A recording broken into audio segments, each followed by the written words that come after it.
Okay, rulers, settle down.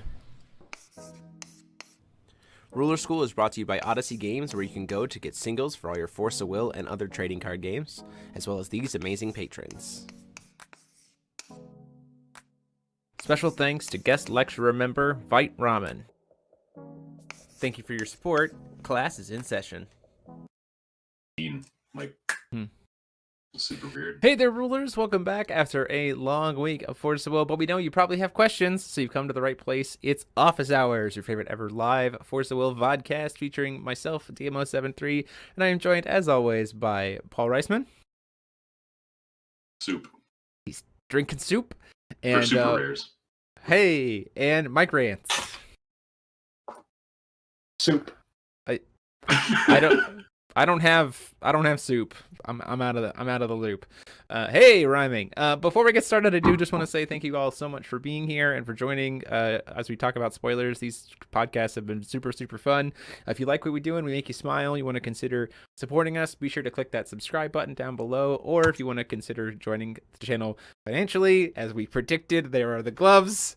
You can you can click that join button down below and join the channel as a member. It's essentially a Twitch subscription, but it goes to support the channel financially.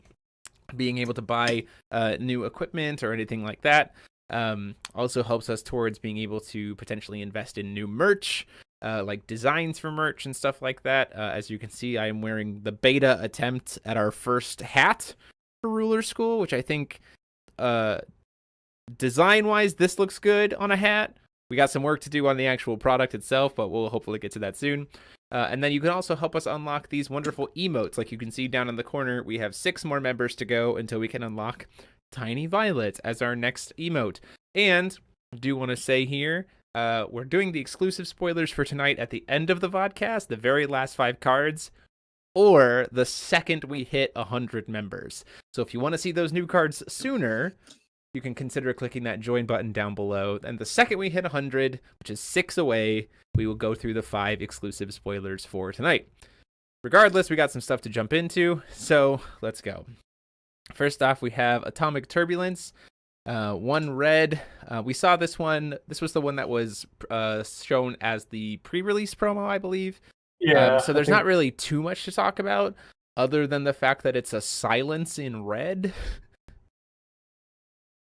Pretty neat. Which is neat when you consider the fact that it's quick cast and we have Violet trying to do these, potentially based on build, these like burst Baja ideas. So like you could use this to discard to set up for the Baja in your upkeep purely to go for the silence, and then you can safely play through to the Bahamut play later. And I like that. I like that red has something like that to be able to potentially set up. Because when I was first looking at the support suite, I was like, sure, Baja's going to board my board, but what if I'm just a quick cast deck? And I'm just like, okay. Just going to pretty much remove the Baja anyway. I think the only thing that I'm, obviously discarding 3 cards to silence your opponent is kind of a big deal. I would probably rather try and play a red-white deck with the actual silence in it, but fair enough. It's in color, it's in her effect, it's... I think this card becomes better as dual stones rotate. Yes. Because right now there's really no incentive for you to not just play the white silence by playing like Heat Rays. And at that point it's cheaper and only costs you 1 card as opposed to 4. Yeah. Any thoughts on this, Paul, before I move on to the next one? What if Atomic Fusion was 1 cheaper, was quick cast, had good effects, and you wanted to play it? Play this card. Hey, there you go. Instead of Atomic Fusion. Just pretty good. Atomic Fusion in the trash. Don't play it. Got it. Quickly, Jamie, with Almerius plus Lumia, is there any real reason to play red? Yes.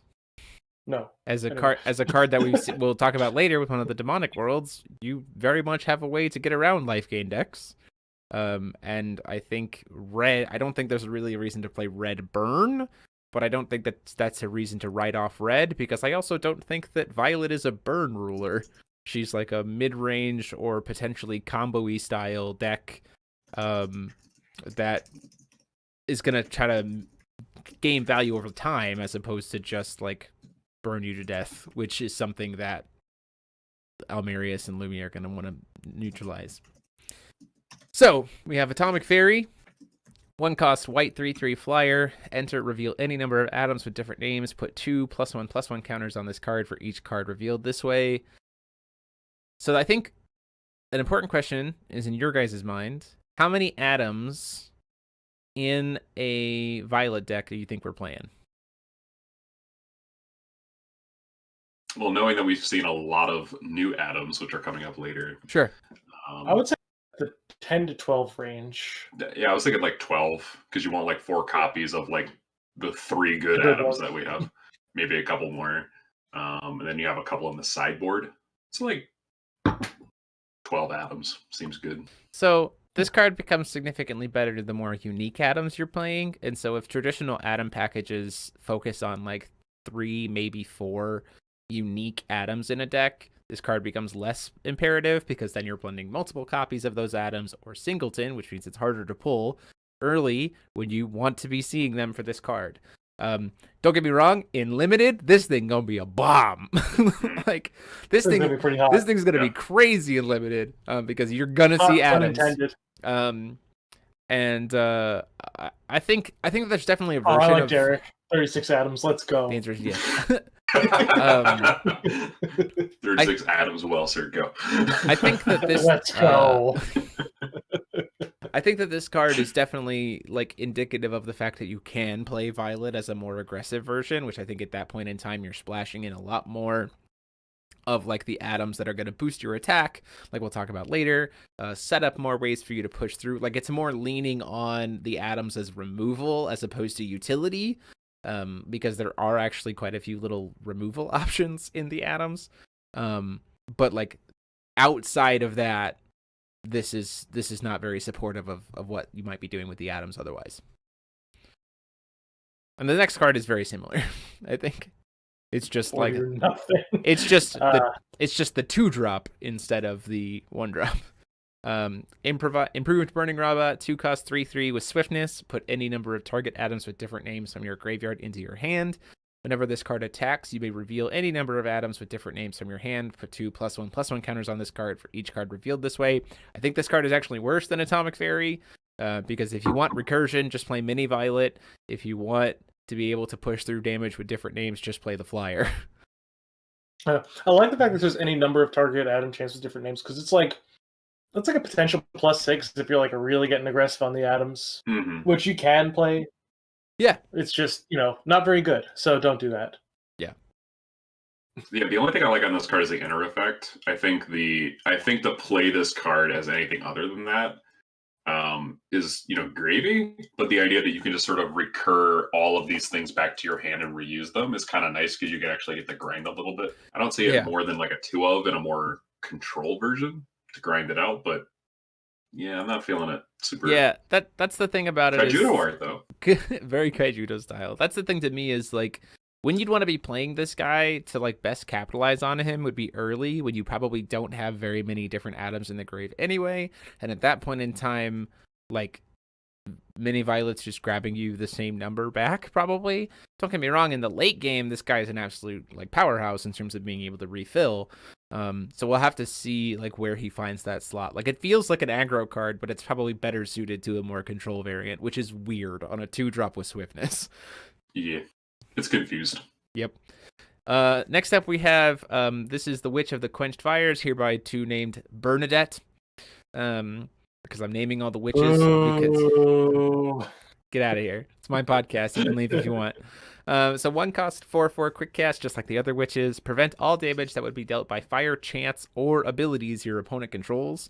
I like this card a lot.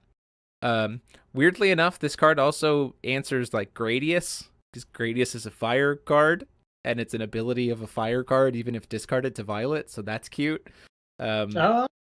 So like this is a way for you to be able to save your stuff that maybe they're going to try to shoot with Gradius. Just saying.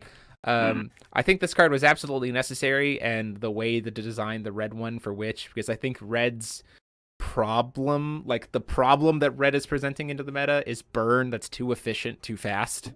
And this tells those decks that like they actually have to play interaction because she protects herself from Burn's natural removal, which I like a lot outside of Gradius. But again, I think that there are ways to be able to play around Gradius pretty significantly. I like this card a lot. Yeah. It's just red hate, and I hate red, so there you go. Hey, there you go. Seems great. It's also, I would imagine this is really good for Conqueror, right? Because like there are some like bonkers red cards in Conqueror. The only thing, I think this card came a little bit too late because it already banned Last Sword. But you also have Mindless Moonstart still in the format, which is still insanely fast. Like Mindless Moonstart just literally just goes, "Oh, you're playing a deck? Okay, I don't care." There it goes. Moving into the darkness cards. Wait, no, we need to go into the blue cards. Wrong color. Yeah, my thing is in a wrong order here on my screen. So 1 second. Blue cards are. I saved them. Here we go. 6 modes on 1 card. Let's go. We have the Thunder Empress's Strike. 2 cost. Quick cast. Choose one at random. You search your deck for a water chance of total cost 2 or less. Remove it from the game. Play it without paying its cost. Then shuffle your deck. Next mode is do the same thing, but a water resonator of total cost 2. And then the third mode is deal 800 is just improved Thunder Parasol, 800 damage to target J/resonator per card in your hand. Third mode is return all resonators to total cost 2 or less to their owner's hands. Fifth mode is draw 2 cards. Sixth mode is bring it back to your hand. So one thing to keep in mind when looking at this card is that it has been determined that the intent of this card is that you have to cast the card immediately that you're removing from the game. So that diminishes some of its power, but not enough for me to not say that this is an amazing super rare for Olivia. Yeah. Like, I'm really just ready to just like chain one of these into another one of these into another one of these into another one of these. Why? I mean, why? Why? Come on, man, come on. To deck thin, I guess. Why would you deck thin with the card that provides your deck the most utility? Thank you. One thing to keep in mind: notable 2-drops that are water. Fiola. Notable other 2-drops that are water spells. The frickin' destroy all edition / regalia card. Good card. Yeah. Like this card is one of the things that like you're gonna have to watch out for. They essentially gave a kind of alter, but also kind of for spells, just a lot more specific to Olivia. And like we all know that utility and tempo in Force of Will is king, and this card is just like, yeah, I'm gonna make some tempo happen. This card's great. Card is just great. I mean, if your card does all the things, it's probably good. Yeah. Yes. I'm really good at it has 6 effects, just so that if you're playing this outside of Olivia, you can roll a 6-sided dice, so whatever pops on, you pop. Yeah. And I'm going to roll 6 every single time to put it back in my hand. It's going to be great. Rough. I mean, if you are doing the random casting with this, I'm dying. Hold on. Wow. Okay. I'm back, baby. If you like, this card will never whiff. Like, it'll always just go back to hand, which is always nice. Yep. Even if you could draw 2 cards, it's like, okay, a 4C, a quick cast. That's pretty decent. Everything else is just amazing. Yeah. So there's no reason not to play 4 of this. The only quote unquote, yeah, that's true. The only reason the only thing it's not a potential whiff is in the late game and you built your deck badly, so you don't have 2-drops to hit. Because it specifically says 2-drops, but like just don't build your deck bad. And then you're great. What if Shayla's Foresight was even more broken? Here you go. What if it had 2 more effects? Yeah. Hey. Moving away from Olivia's support already, we have Hero of Water. 2 costs 6/7 heroes with quick cast. Heroes you control gain +2/+2 and barrier as long as there are 2 or more guidance counters on this card. And then whenever one or more guidance counters are put on this card, guidance 1, return up to 2 target resonators to their owner's hand. It's kind of spicy. I really like this, especially since we have actually a pretty good amount of quick cast counter, like guidance counter generation. Like it would be very easy, I think, to be able to flash this in, put a guidance counter on at the same turn, go to your turn, put a second one on, and just like have a really big tempo value swing. Not without risk, right? And that's the beauty of, I think, every mechanic in this set is that there's always every mechanic in this set seems to have some kind of window where you can actually interact with it and mess with what they're trying to do, which I love. But like, gosh dang, for a quick cast, this does a lot. Yeah, this card's kind of nuts. Yeah. It also counts itself just generally, so like yeah, it just can be a 2-cost 8/9 with barrier. Like that gives other things barrier. Casual. Remember Vin 3 Arla? This is him now. Feel old yet? Yeah. Oh god. Did we skip over one? This can get I don't think so. I might have downloaded them in the wrong order. Okay, we're good. We're gonna get to it then. We're good. Next up we have Permafrost. 1 blue, demonic world. Enter, rest up to X target non-magic stone entities, where X is the number of demonic worlds with different names you control. They don't recover during the recovery phase as long as this card is in the field. Like, this card's pretty decent, honestly.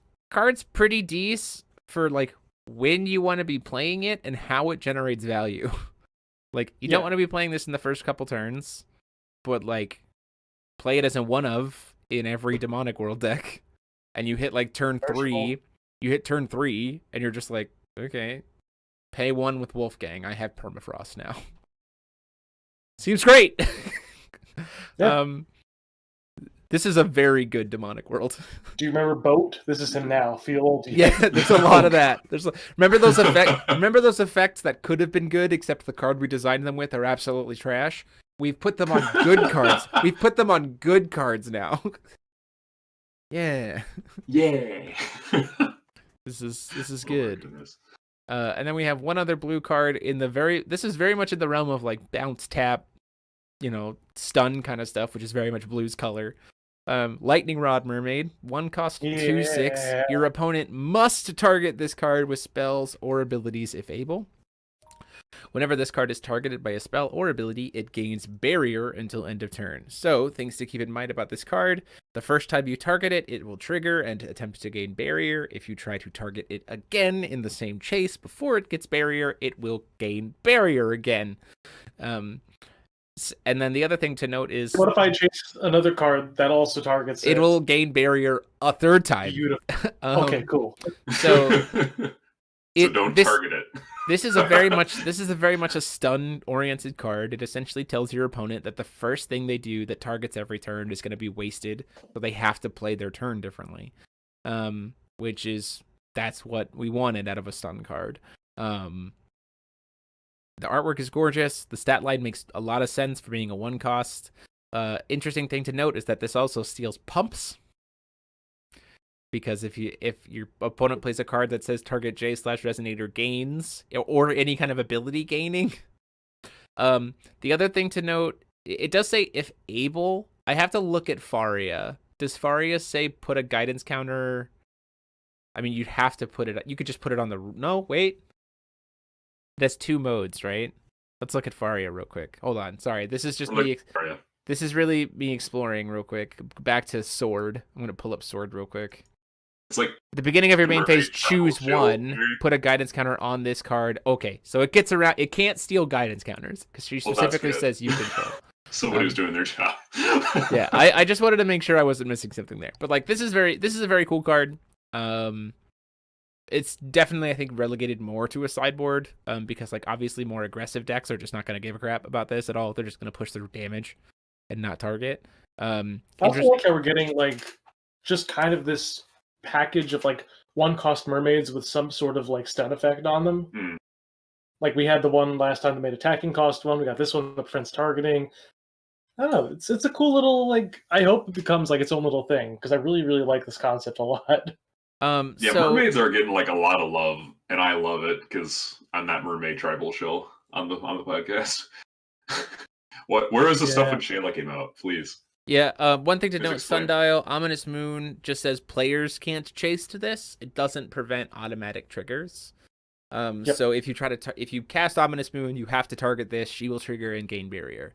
It's very similar to the era of like Wind Secluded Refuge or stuff like that. Well, like Wind Secluded was different, but yeah. It still interrupted unchaseable effects. It Yeah. put its own trigger on the chase, and then you could choose whether or not to banish it. That was how that would work. But it's the same kind of concept because it's not the player chasing; it's an automatic trigger chasing, so it gets around that wording. Good question, though. Moving on now to Wind, if I'm in the right order. Yes. Are we starting with the boy? We're starting with Spark of Life. Okay. 1 cost, destroy target. What? Wait, that's old. My stuff's in bad order in my downloads folder. I apologize, everybody. There he is. Our big boy, Avenger of Amadeus.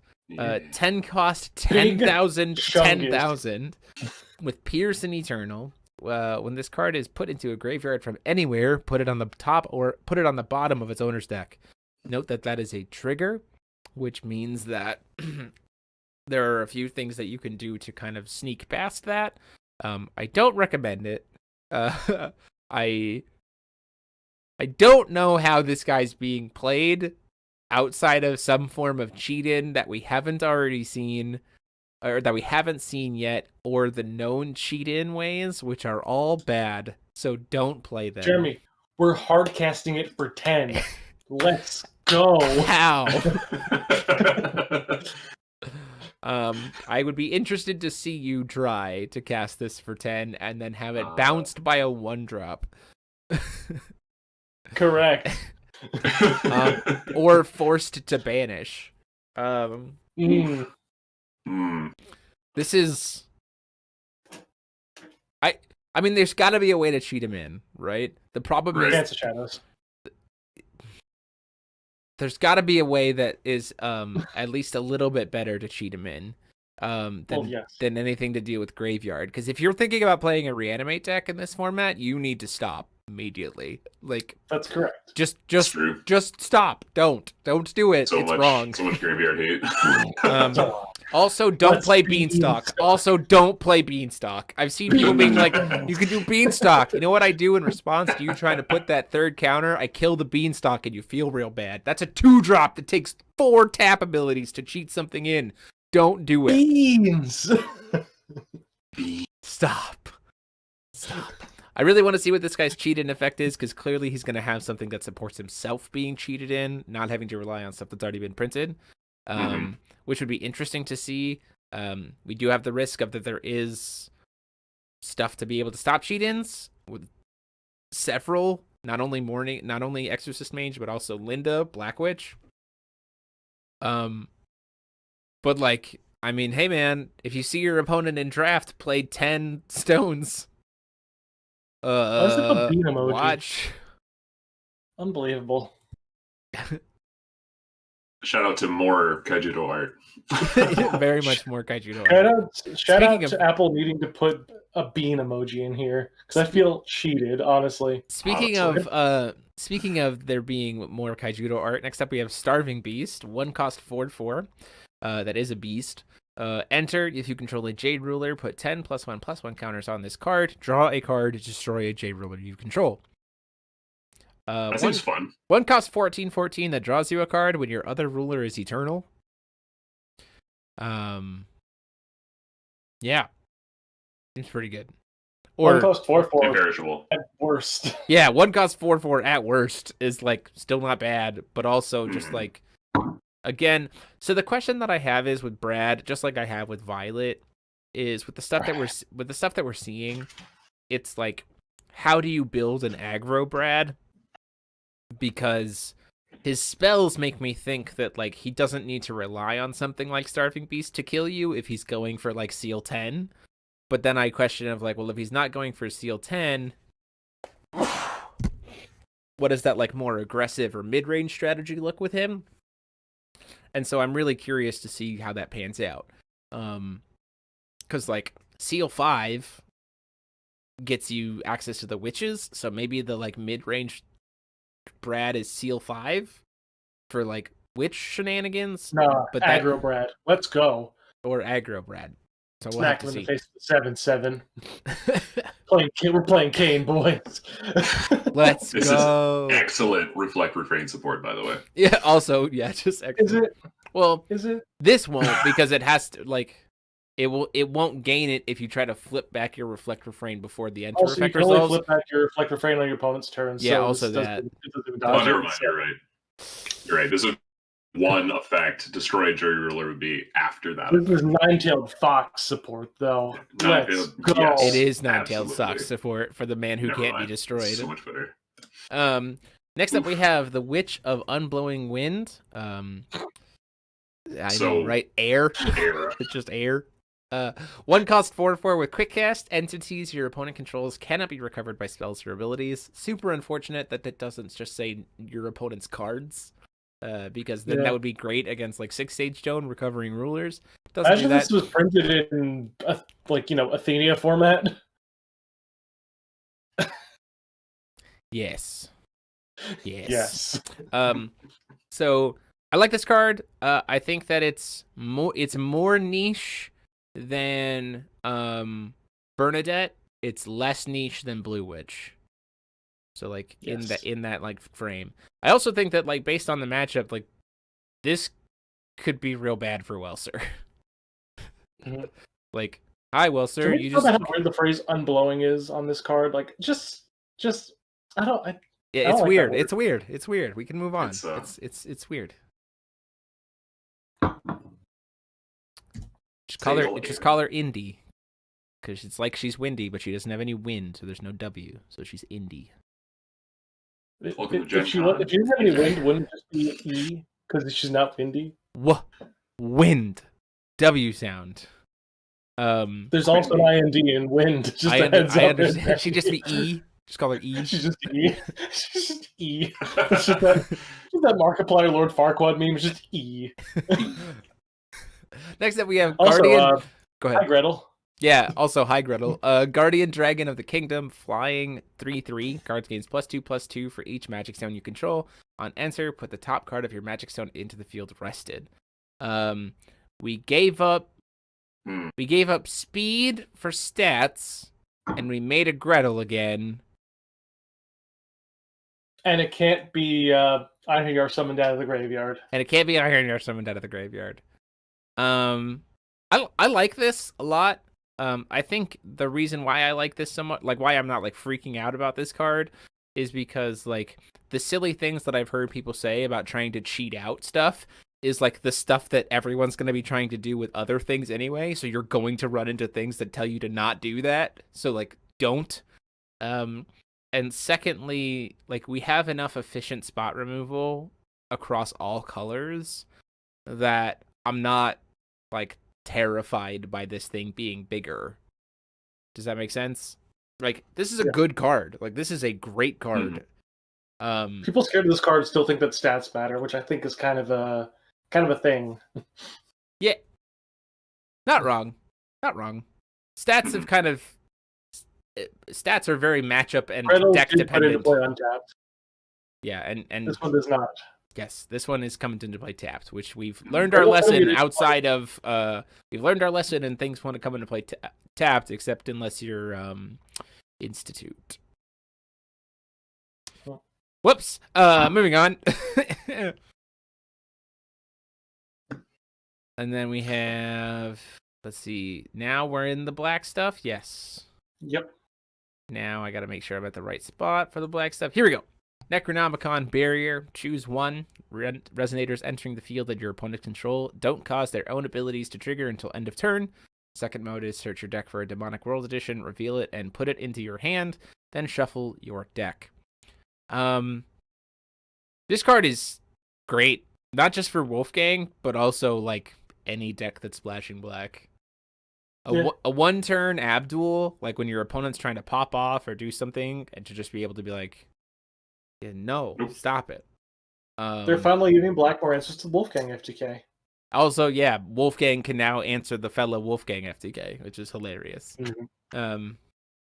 You just wait. See, all you have to do in that instance is you just wait for them to cast the Yogg and say that they're declaring it awakened, and then you just go like, okay, Necronomicon barrier. The game's over. GG. Yay! I like this card for sure. I think we need to see more Demonic World. I mean, like we've seen a bunch of them. If there are more, there hasn't been a Demonic World shown so far that makes me feel like I want to be searching for Demonic Worlds. Unless I'd much rather play that with Wolfgang's ability. Yeah, that.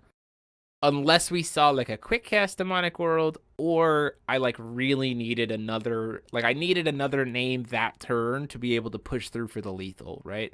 Like if I had a Terminus and I really needed one more to be able to like set up for Terminus to kill you, like then I could see that. But again, that's the beauty of this card and the utility of it, right? Like you're primarily leaning on the front side, which is like the reason why it's a super. But for Wolfgang, you also have the added benefit of this like other mode. It also lets, other than Wolfgang, search out Demonic Worlds. I don't know why they would want to, but yes. Correct. I'm glad. I'm also very glad it only says rulers, or it only says resonators. Only says rulers. Only says rulers cannot trigger their enter abilities. Correct. Very strong. Yeah, very strong. Game. I really do like the fact that this doesn't stop J rulers. I think that there's an element, and it's one of the problems that we had when Lorite was first printed, was that like Force of Will is all about rulers. Like that's the whole kind of gimmick of this game, is like the ruler experience. And it's really frustrating to have a ruler that has a flip effect and then like not have it go off. Or it's really annoying to have a ruler that has like a God's Art and getting that answered. Like with something that costs one. Yeah, Shayla, right? Shayla with Lorite. And so the fact that for the most part the set design, yeah, the fact that this set has good design to like allow us to have those kinds of cancels or enters, but designed in such a way that don't inherently prevent us from playing the game with its like core gimmick is nice. Like the only God Art that's in the meta right now is Regalia God Arts, I guess, and Olivia, who's popping off God Art on turn 1 when you can't cancel it anyway. So that's great, you know. And then again, this can't hit J rulers, so we can still get our J ruler enter effects, which I also think is great. Good card design, great card. Glad to have it in the meta. There you go. Yeah, it's effect failure for the field. Feels pretty good to me. Yep. Who doesn't love effect failure? People who don't love effect failure. I don't like effect, but that's okay. Anyway, we don't play the game anymore. Should have put additions into play. That card would have been insane. And Wolfgang would have immediately become tier 1 in my mind if that card like instant speed, mass hands, like mass board hits, mass destruction, mass stealing of life gain, like no.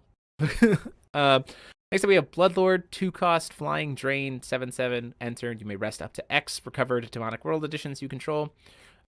Specifically editions, so we can't rest Wolfgang. If you do draw X cards, lose X 100 life, and put that many +1/+1 counters for each card drawn this way. I like this a lot. I think this card is great, especially when we combine it with some of the other Demonic Worlds we've seen, specifically the blue-black one. And this is finding ways to make your Demonic Worlds have value outside of just entering, which initially was my concern about Demonic Worlds. Like I played this card, it did an enter, and then it literally sits on field doing nothing outside of Terminus. So the fact that we're going to be spending them and using them in different ways means that we're still building towards something even outside of the enter effect, which is great. And if I'm reading this right, you rest the Demonic Worlds at resolution, right? Yes, it's enter trigger, and then as it resolves, you rest. Yeah. Same thing with our next card. Right? Yeah. Blood for the Blood Lord. Yeah, Blood for the Blood Lord and Dark for the Dark Lord. Dark, Flying Bane, 7/7. Enter, you may rest X recovered Demonic World editions you control. If you destroy all resonators of total cost X or less your opponent controls, put a +1/+1 counter on this card for each card destroyed this way. Remember Dark House's enter effect? This is her now. Feel old yet? Yeah, pretty much. It's a little bit more Well, not that limited. old. It's a little bit more Yeah. limited because you still have to have the demonic worlds. But giving black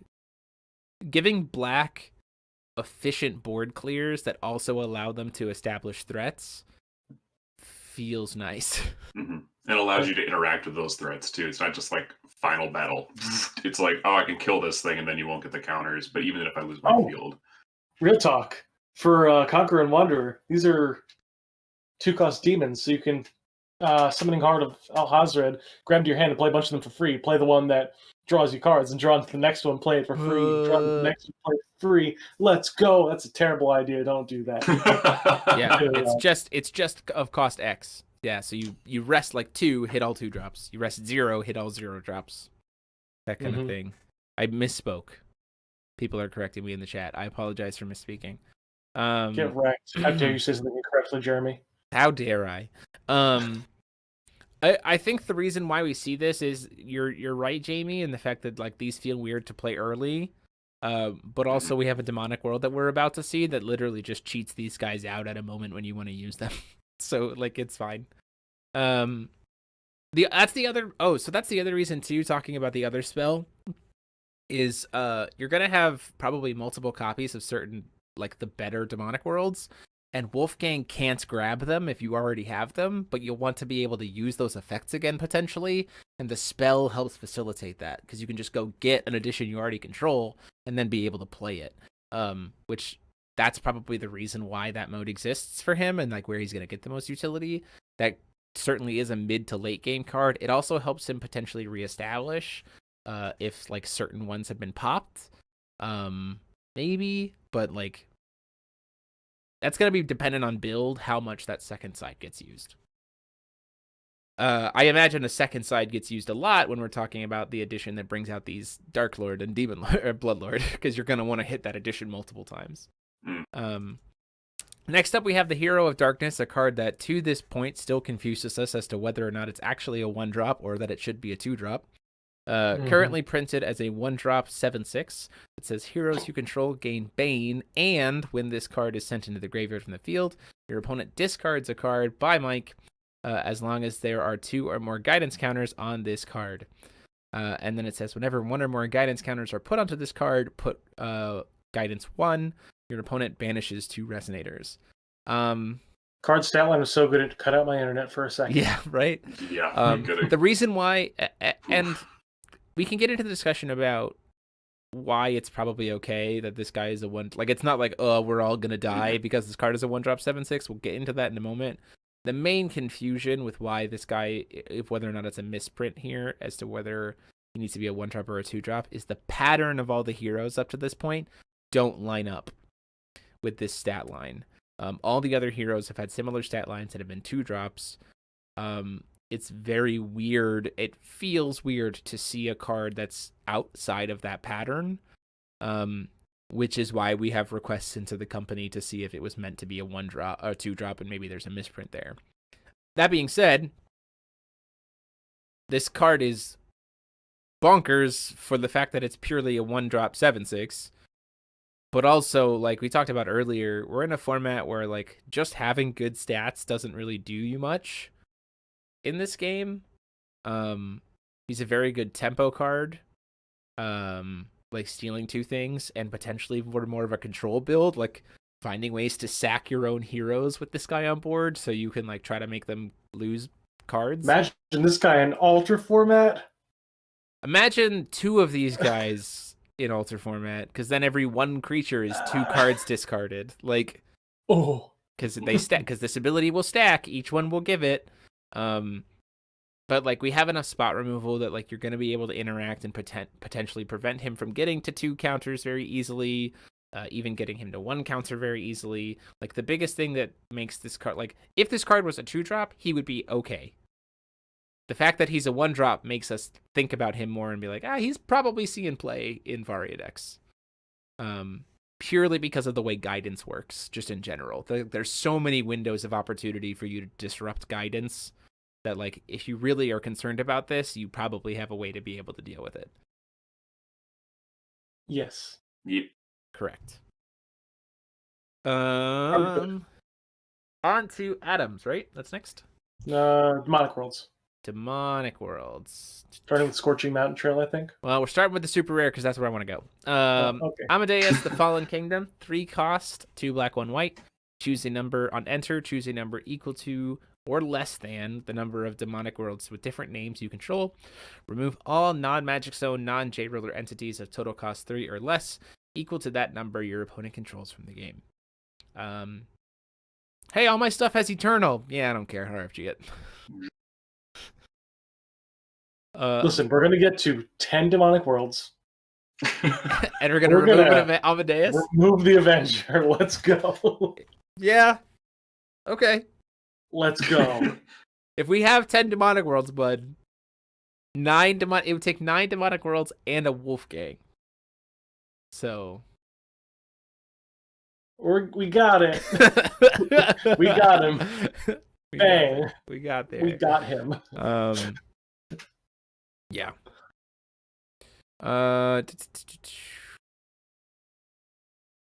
Yeah. Jamie, to talk about the problem is with speed is you use your early turns to set up demonic worlds, then you're dead when you try to play your other cards. That's one thing that I want to point out that's we've talked about before with Wolfgang, that's probably a 4 of in that deck, is Heart to Heart Talk. Yeah. That card is insane for Wolfgang. If you play 1 turn 1, you can still get a 1 cost demonic world. Next turn you can get a 2 cost demonic world for 1, or play another Heart to Heart Talk and then get a 2 cost demonic world for 2. Or get a 3 cost. You can get Amadeus on turn 2. Easy game, easy life. There's a lot of stuff that you can do here. There is interaction. Nothing needs to be inherently everything that's designed in this set has interaction. I think we could spend all day chaining each other for how to respond to different things, right? But that doesn't mean these cards aren't exciting, and it doesn't mean these cards aren't good. Yeah. Metas will shift. So Amadeus, RFG board wipe that also hits additions and regalia. Don't heavily invest in the Wolfgang mirror. Because that will feel real bad. Greg, I do not. Thank you for asking. Wow, that's really harsh. Oh. Ouch. That's really harsh. I would play probably 2, maybe 3 of this card, depending on the meta. Yeah.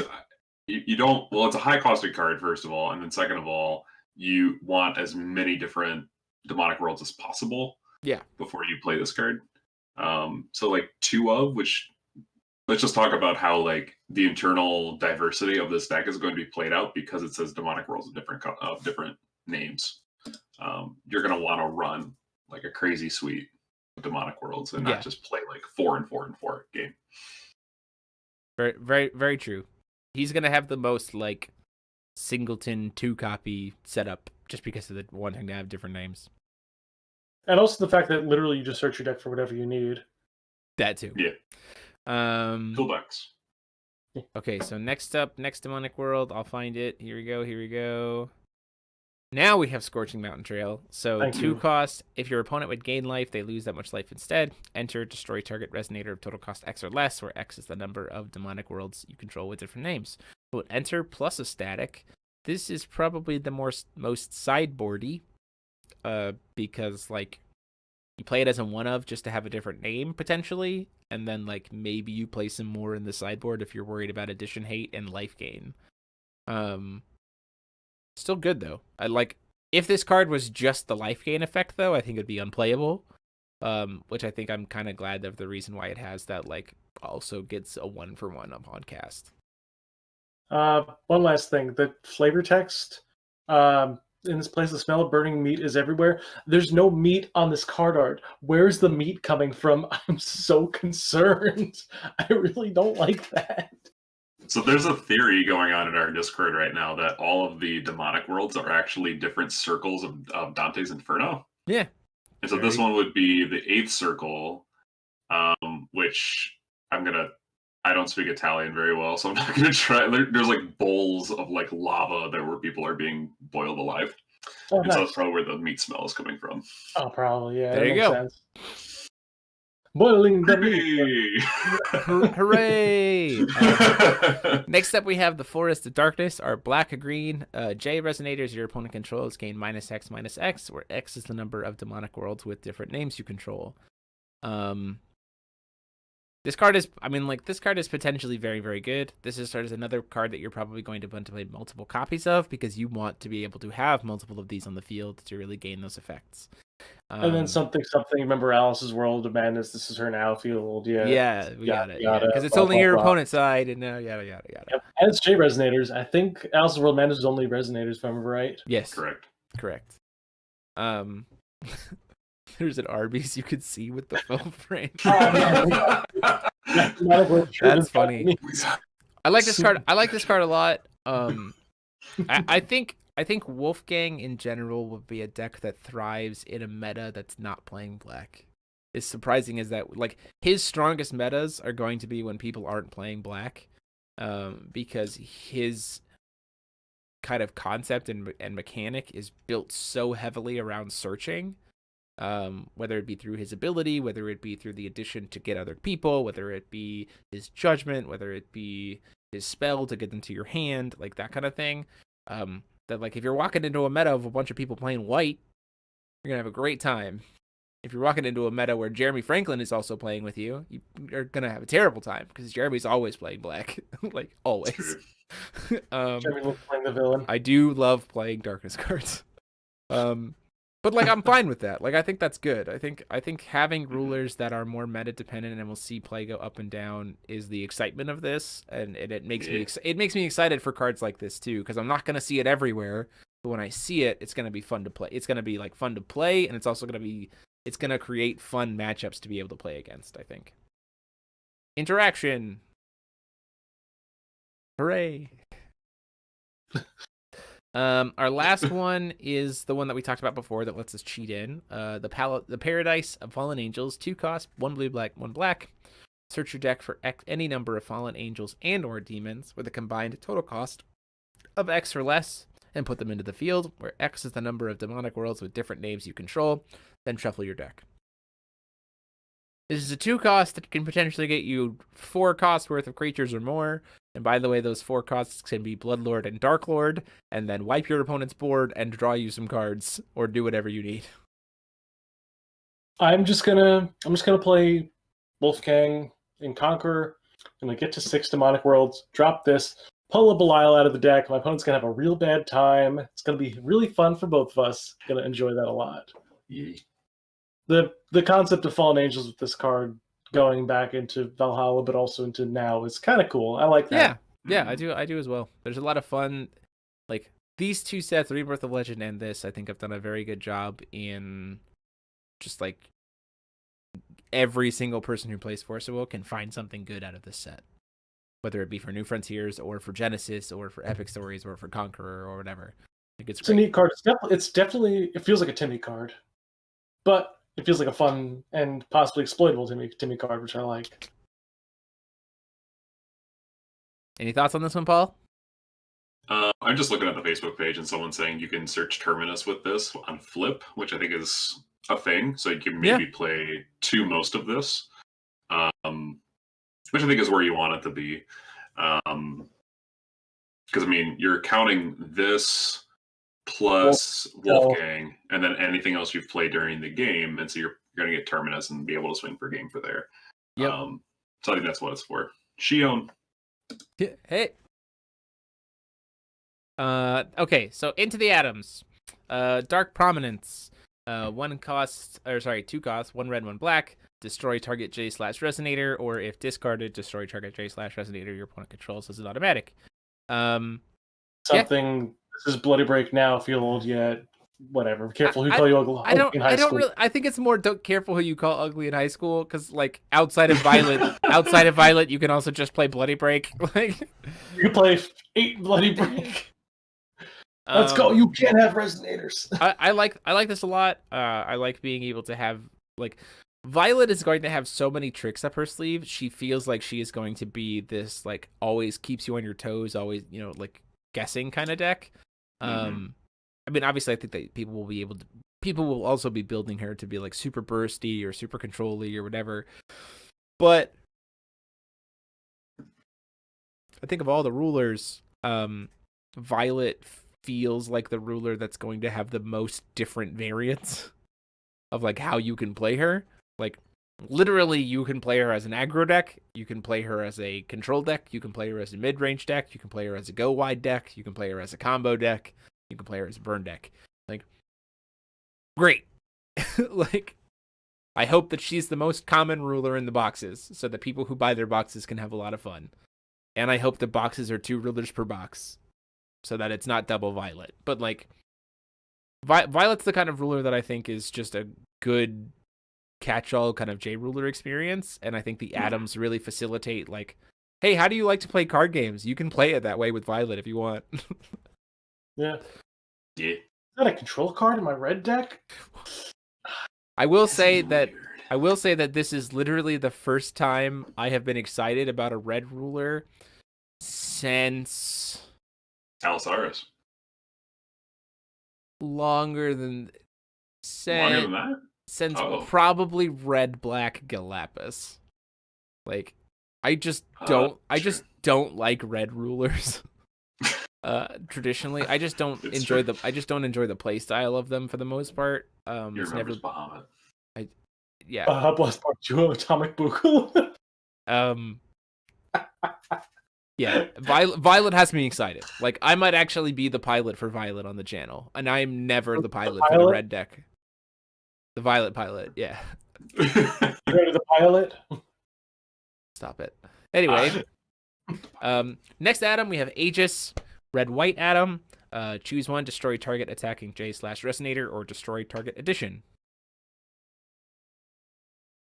Thoughts? Cool. Worse Dark Prominence and a better Blessed Holy Wolf.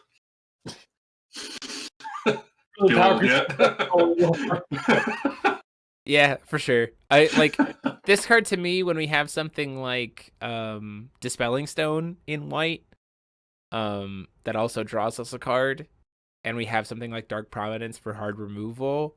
I'd be hard pressed unless I was really needing that other name to play. It's like maybe a 1-up. Yeah, I would agree. It's the same kind of thing. Sideboard it at most, but yeah, the Spelling Stone. Yeah, sideboard will definitely. If you're playing Violet and you hate additions, good sideboard card. Yeah, for sure. Next up, talking about the shooty bang bang aggro Violet, we have Brave Force. 2 cost, target J/Resonator gains +600 and swiftness, and then when discarded, you gains +600 and swiftness.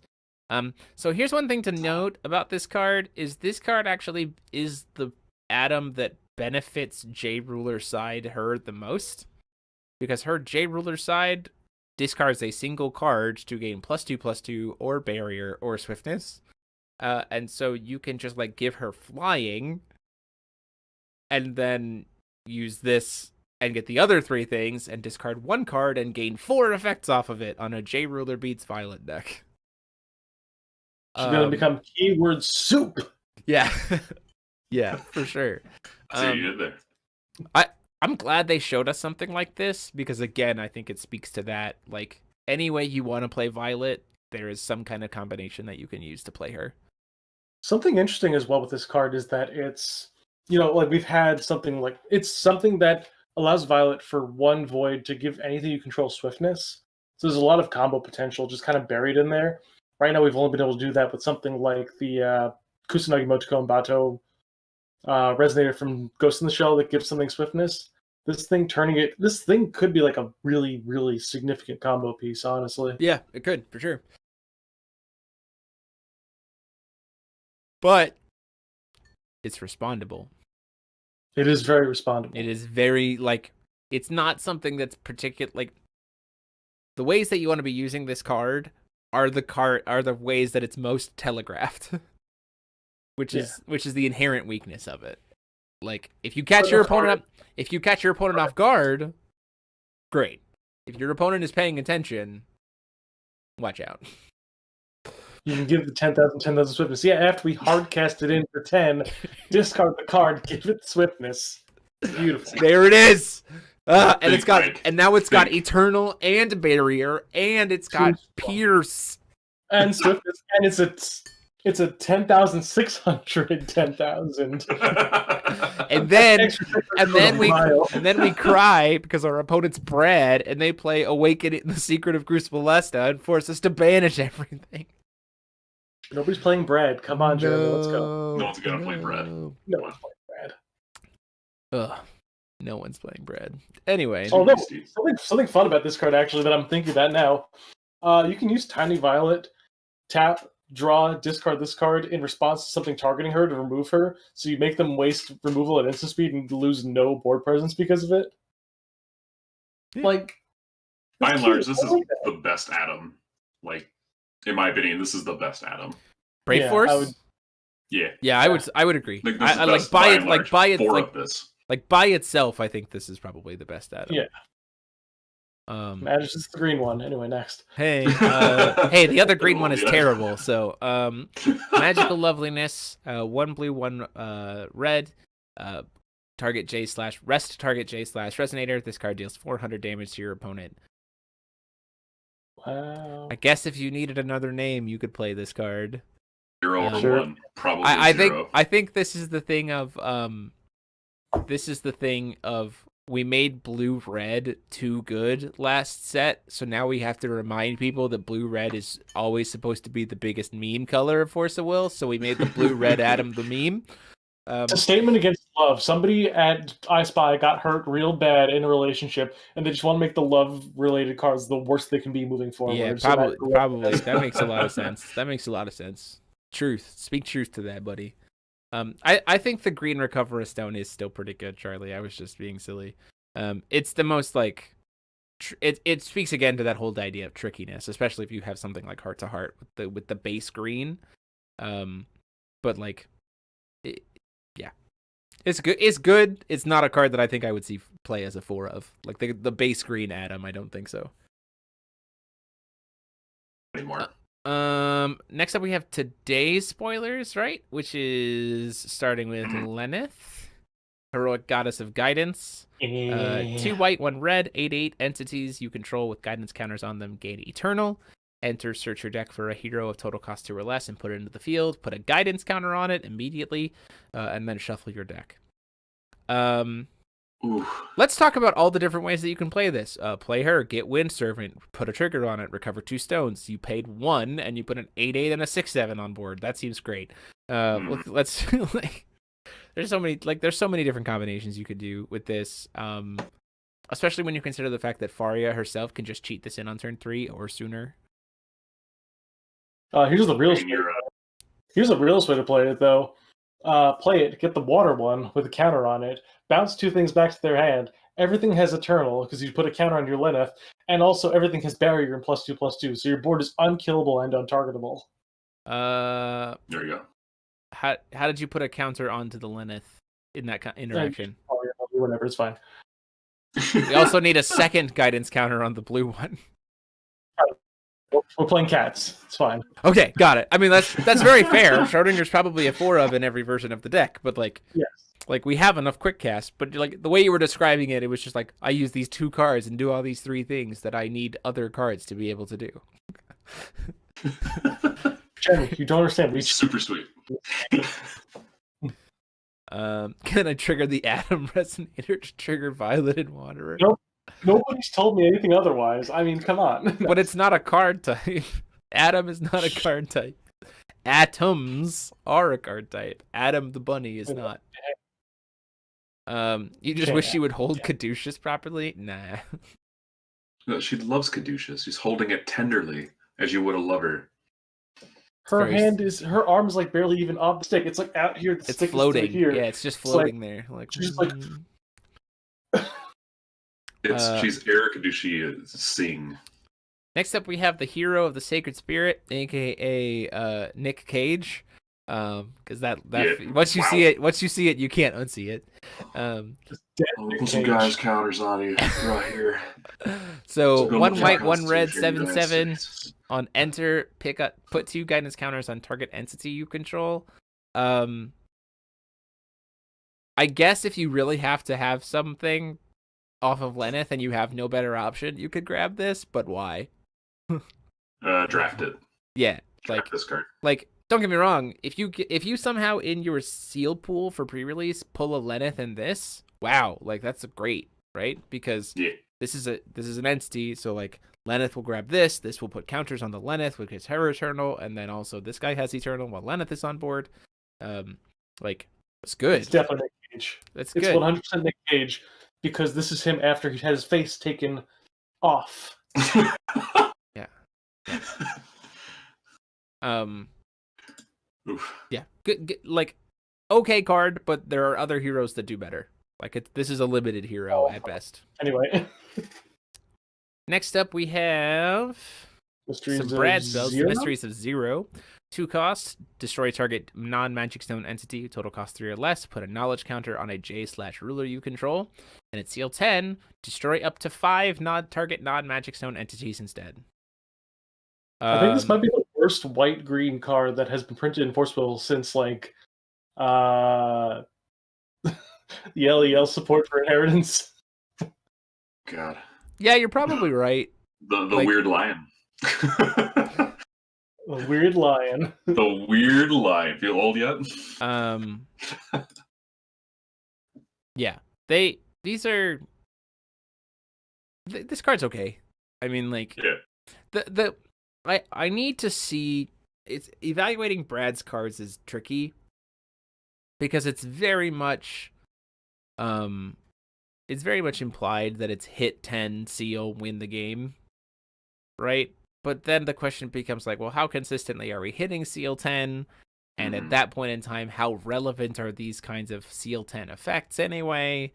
Like real talk, he can kill himself with this card because he does cost 3 or less. That's true. Well, also the seal 10 is just destroy up to 5. It doesn't require cost. Yeah, it's just anything. I mean, honestly, the way I'm evaluating Brad's cards is just anytime these cards come up with seal 10, I'm just gonna say at seal 10, every card he's gonna have is gonna be gas. So like, is this card good in the game leading up to that? I think for Brad, it's a decent stoning to death effect, and you get a knowledge counter, which is cute. Outside of that, it's like I could be playing other removal.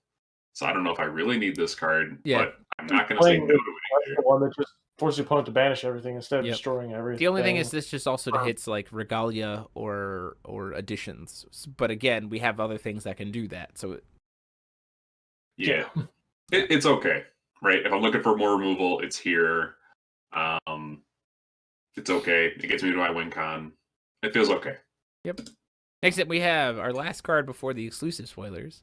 The Mysteries of Almerius. 1 blue, 1 white quick cast. Put target non-magic stone card from your graveyard into your hand. Put a knowledge counter on Brad. Run J/ruler you control. Seal 10, put up to 3 target non-magic stone cards from your graveyard into your hand instead. This card is essentially the card that means that if Brad gets to Seal 10, he's winning the game. Because, like, regardless of what he's cast, he will just continue to get back gas. Like, if he has one of this in hand and one of this in grave, he literally pays 2 and just cycles infinitely. So, like, he'll never run out of cards. Which, for a deck that very clearly wants to get to Seal 10 to start jamming powerful spells, a card like this should exist. I don't really know much else to say other than that. I mean, it gets you back some of your more important combo spells, like the 1-drop that kills him and something else on their field, which is necessary if you keep flipping him. Like you said, it just cycles itself if you play a couple of it. And yeah, I mean, it's a 2-of, in my opinion. Spinning Aqua Soul. Yeah, it's just Spinning Aqua Soul. So, Andrew, the lore behind Brad is that he is the student of the sages in the new Earth, like the new Ataraktia Re-Earth timeline. Re-Earth. The like after the time spinning witch fiasco, the sages were reincarnated. They're alive, and they had a new student, and the new student is Brad, who just happens to be immortal for some reason that they haven't explained. And so he like carries on the knowledge of the sages. It's because the glasses give him more mortality. That's what they change in every artwork of him. Yeah. If he didn't have the glasses, he'd just be dead. But, you know, imperishable glasses, oops, haha. Yeah, very much the anime protagonist, like, adjust his glasses Yeah. for victory. So now, our exclusive spoilers. Yes. Okay, Close. let's start. Let's do as much color order as possible. So to that point, we're going to start off with Schrodinger's Call. This is a 1-cost white. Search your deck for a hero, reveal it, put it into your hand, and then shuffle your deck. Bad. Okay. Yeah. Bad. Search effects and Force of Will tend to not be super necessary. If it put a guidance counter on something, gas. I think that the reason this card is good is because Faria generates a lot of extra will in the opening turns, and so sometimes you're gonna want to play something like this for a little bit of deck thinning, but also because she cheats something in on the third one. So like that hero, like the idea of being able to quickly search for the hero that you want to be cheating in on that third turn, like a Lenneth. Without having to play too many copies of it, means that this card might have some application. You're right that it's just deck thinning, right? It's just deck thinning. And so deck thinning in Force of Will has always had kind of a weird spot. So we need to. It's never been bad though. It's never been bad. It's just kind of like how much of it do you want to play? And also, so do you want to actually search out these heroes? Yeah, and like that's thing. And that's the same point of I think we need to see where in the Faria lineup that question gets answered for deck thinning. Card art is fantastic, though, I will say. So good. Mega Drybone, how are you finding out this lore? It was described as him being an immortal student of the Sage in the Facebook post that talked about Brad. Like the official Facebook post posted it. Once again, reading comprehension is broken in Force of Will. It is indeed. Not only Our next card, but also reading the lore. Our next card, speaking of heroes, is another hero. We have Shining Heart, the Scorching Hero. 1 red, 1 colorless, 7/6. Heroes you control gain, if this card would deal damage, it deals double that much instead, as long as there are 3 or more guidance counters on this card. At Guidance 1, this card deals 800 damage to each J/Resonator your opponent controls. At Guidance 2, J/Resonators you control gain plus 200 attack and swiftness until end of turn. Spicy. Yeah. I like this guy a lot. It's good. The more I look at it, the more I wish the third effect was the second effect. Yeah. Yeah. And the second effect was the third effect. And swap the them. reason is because I want to be able to play a bunch of stuff, put that third guidance counter on him, swing with everything. Yeah. But I can't do that. I think you want to play him with a water hero on board. Yes. Just To be able to protect him. Around for that reason, he's a little slow because of the ordering. I do like the fact that if he comes into play off of Lenneth, he deals with the board, and then you can put a counter on him, give the Lenneth that just came into play swiftness, and go Mega Drybone, thank you for joining the channel as a member, getting us one closer to that mini Violet. Remember, we need 5 more members to be able to unlock our mini Violet emote. Oh my gosh. So, come on, guys. Thanks. Thank you very much. Get your mom to join the channel, and then we just need 5 moms. Stop. Get your dog to join the channel. One thing to point out, let's see. The other thing about the lore is, no, that wasn't the thing I was going to say. In terms of the Re-Earth fiasco, that comes down to, again, previously stories, and it's also been talked about at the mini set. The Sundial's question, who or what is Schrodinger communicating with? Alice in New Valhalla. That's not printed anywhere, but there you go. It's Alice in New Valhalla. Alice, hey, how's it going? Hey.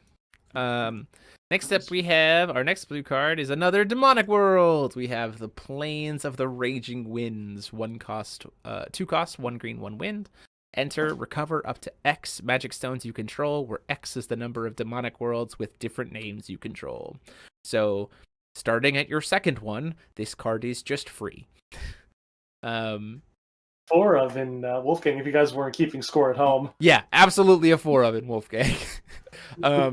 Like, because this card is like, essentially this card lets you be able to do turn 2, like again, let's say heart to heart turn 1, right?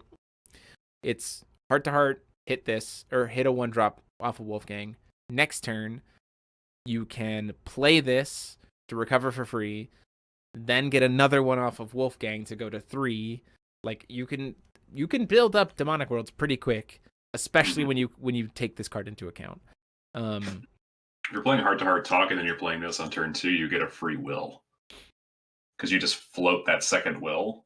Yes. And Heart to Heart Talk makes it a 1 cost. You just free will.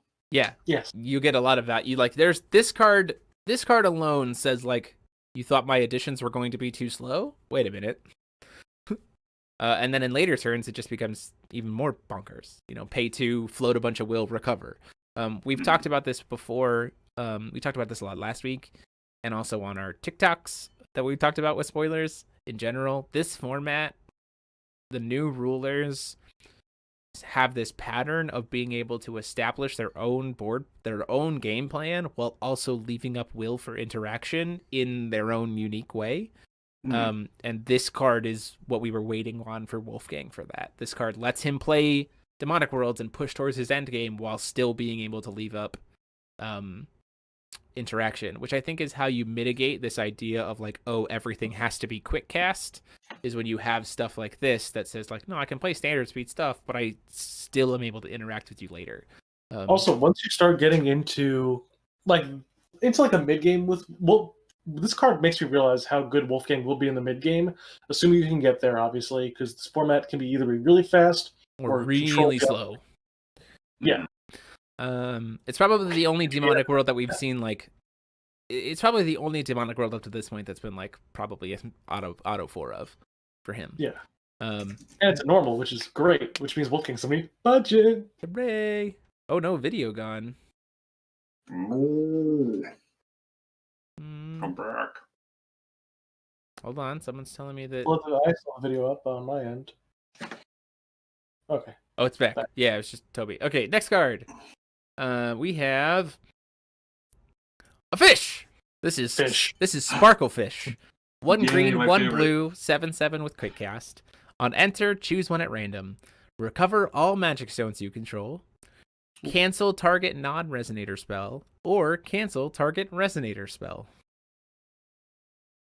I love this card. I'm gonna adore hard this cast card. this without Olivia, and I'm just gonna hit whatever I need all the time. I'm gonna Hail Mary this card 100% of the time. It's gonna be. Oh yeah, it's also not a fish; it's a beast. Yeah. Sparkle beast. Probably for the best. Give it swiftness with Persea's whatever that one card. Yeah. For free. Or like give it Dope. the pumps from Big Ol' Fish. You can't. You can't because it's not a fish. It's a beast. Probably good. We don't want to be giving this 7/7 with quick cast that can recover magic For stones. 2. By the way, for 2. For 2. Yeah. We're good. I like this card a lot. I like the artwork for it a lot. Obviously, this is another one of those where just like there's kind of a world. I mean, even in draft, I think there's kind of a world where like you're just casting this card. Like, okay, at worst, it's a 2-cost 7/7. That recovers your stones. Let's go. That's Roll it. Oh, dice. there's like- her. Yeah. Yeah, this is Oh gosh. this Yeah, is this one. is absolutely like if Shayla only had this card way Yeah. back in the day. Yeah, If only she had this card. had And like, so you're probably going to use either Olivia's effect or Dolly's effect to make this not random. Everything else probably could or could not be, depending on what Yeah. your board state looks at. Also, but this is Kaguya absolutely. now. This is Olivia's Kaguya. Chucks Viola in the trash. Xenolexy. Remember how- No, I wore the gloves for an hour. I was paid for an hour of gloves, and I took them off. So, it can't cancel itself because it's not a spell when its enter effect is going on the chase. Yeah. It's already Right. Resonator on board. It'd be hilarious if you could, though. It would be. This card's fine. I think this card's great. Yeah, and Derek's going crazy with Olivia. Like, and Derek, then our love last card. Our last card Drum roll, please. is Call from the Depths. A 1 black, Oh, yeah. 1 blue, quick cast, chant. Choose one at random. Your opponent discards 2 cards. Your opponent banishes 2 resonators. Or put a 10/10 Water Darkness Fish resonator token with Bane into the field. This card does not care if you have random or not. You can jam in this thing if you have the will to be able to do so. How is this thing a fish and Sparklefish is not? But a it's not. fish? But it's not. I mean, it generates a fish. You tell me the thing in the artwork isn't the thing that's summoning. Hmm. Don't tell me that. Instant speed potential discard of 2 cards. Instant speed Lapis Darkstorm. Instant Wait a speed sack 2. I just doesn't speed. Yeah, instant speed or a 10/10 with Bane. This card is very good. This card is Boy, Olivia feeling real nice. yeah. Olivia feeling real good. The question, especially while she has dual stones, she feels real good right now. I'm just gonna put this into every like blue-black deck and just That too, right? Are you a blue black I'm deck? gonna End hit it at on end of Why turn. not? At end of turn, cast this. Roll the dice. Fuck. All 3 of these modes are something. great. For the cost of Yeah. 2, all 3 of these modes are great. Yeah. This was the card I was most excited to spoil because it just it's a lot and I love it. It's a normal too. That's the thing. Oh god. Actually, yeah, MSW Wolfgang won't run this because it doesn't win you the game. Yeah, it's true. Yeah, Although he might, with like the people who are playing like a slower kind of discard into lethal because of the ability to like potentially clear out blockers or make your opponent discard 2 cards or just get another 10/10. Maybe. But you're right, it doesn't say you win the game for Wolfgang. unfortunate. I like this card a lot. And that is our 5 exclusive spoilers. We're super grateful to be able to have given those to you. That was super exciting to be able to do live and see the chat. 61 people hanging out with us live for this. That was a ton of fun. I've really enjoyed these. If you like what we're doing here and you want to consider just joining us for every week, I'd love to have 61 people joining us every week for our discussions. We do this every single Monday. We talk about all kinds of good stuff. For those of you who maybe haven't tuned in before, we don't always just talk about spoilers, though I know that's what's driving a lot of you here. We talk about recent turn of events, things that we've experienced, ideas about future sets, all kinds of stuff. That's the whole point of office hours. We answer questions from the audience about decks or card types or silly questions, and Paul always makes some kind of question about what kind of sandwich a person would eat, which is annoying, but we do it anyway. What kind of taco would that last chant eat? This is my life, but we're glad that we're here and we hope you enjoyed it. If you do, you can go ahead and get Not a more fish taco. involved. If you want to get more involved with us in the conversations, including all kinds of Saturday Discord webcam hangouts that we do, as well as if you are a member on the channel, we do free monthly tournaments with prizing. You can check out our Discord server down below. I think if you're still looking for products, specifically Rebirth of Legend, I believe Odyssey still has product for that, but they might not. But you consider checking that down in the link below as well. And if we made you laugh, if we made you smile, if you like what we do and want to consider supporting us, click that subscribe and that join button down below to help us unlock that next emote. We're 5 away. Also just gets us in general able to bring you more fun stuff here on the channel, new fun projects and everything else. But with that, we hope you guys enjoyed it. And until next time, this has been myself, DMO73, and I've been joined as always by Paul Reisman Super rares. with Soup Mm. and Mike Rants Of soup. saying Mm. class dismissed. Have a good night, everybody.